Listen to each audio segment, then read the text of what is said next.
What if I told you that losing everything you've ever worked for could be the greatest gift life ever gives you? Stay with me until the end of this story, because what happened to this man might just change the way you see your own struggles. His name was Daniel. He was 42 years old, a successful businessman with 2 beautiful kids, a loving wife, a big house in the city, and 3 cars parked in the driveway. From the outside, Daniel had it all. People looked at him and thought, that's what success looks like. But the truth about success is that sometimes we build it on shaky ground and we don't even realize it until everything comes crashing down. For Daniel, that day came on a cold Tuesday morning in November. He woke up like any other day, made his coffee, kissed his kids goodbye, and got ready for another busy day at the office. But when he arrived at work, something felt different. His business partner, Mark, was sitting in the conference room with 2 lawyers and a stack of papers on the table. Daniel's heart sank. He didn't even need to ask what was happening. He already knew. Mark looked at him and said quietly, "I'm sorry, Daniel, but I'm pulling out. The company is bankrupt. We're done." Those words hit Daniel like a truck. Bankrupt. Done. Everything he had built over 15 years was gone, just like that. The next few weeks were a blur. Daniel lost the business, lost his savings trying to pay off debts, lost the big house, the cars, and the reputation he had spent years building. His phone stopped ringing. Friends stopped calling. Investors he once had lunch with now avoided him like he was invisible. But the worst part wasn't the money. It was the way his wife looked at him, not with anger or blame, but with worry and fear. She didn't say anything out loud, but Daniel could feel it. She was scared of what would happen next, scared that the man she married was now broken. His kids were too young to understand money, but they weren't too young to feel the tension. They noticed that Dad didn't smile anymore and that Mom cried when she thought no one was watching. One evening, Daniel sat alone in their new apartment, a small 2-bedroom place in a neighborhood he never imagined living in. He looked around at the plain walls, the secondhand furniture, and the heavy silence, and he broke. He buried his face in his hands and cried, not because of the money or the house or the cars, but because he felt like a failure.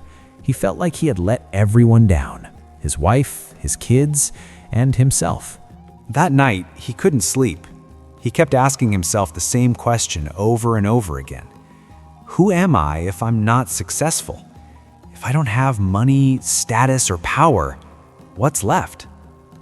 The next morning, Daniel woke up early. He had nowhere to go, no meetings, no emails, no job waiting for him. Just emptiness.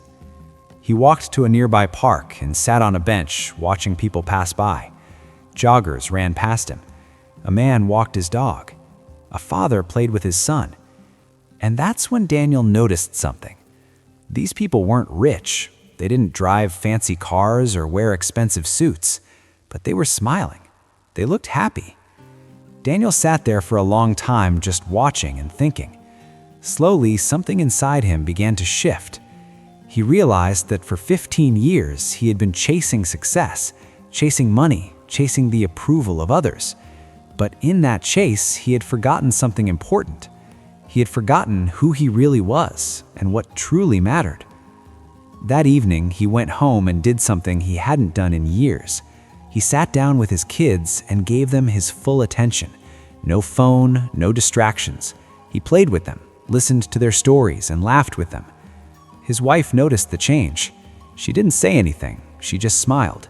And that small smile meant everything. That night, Daniel made a decision. He wasn't going to give up, but he also wasn't going to go back to the way things used to be. He didn't want to build another empire just to prove something to the world. This time, he wanted to build something real and meaningful. So he started small. Daniel took a job at a local hardware store, stocking shelves and helping customers for minimum wage. At first, it hurt his ego. He used to run a company, and now he was scanning barcodes. But something strange happened. He started to enjoy the simplicity and honesty of the work, and the conversations with ordinary people who didn't care about his past. To them, he wasn't Daniel the businessman or Daniel the failure. He was just Daniel. In the evenings, he began working on a small side project.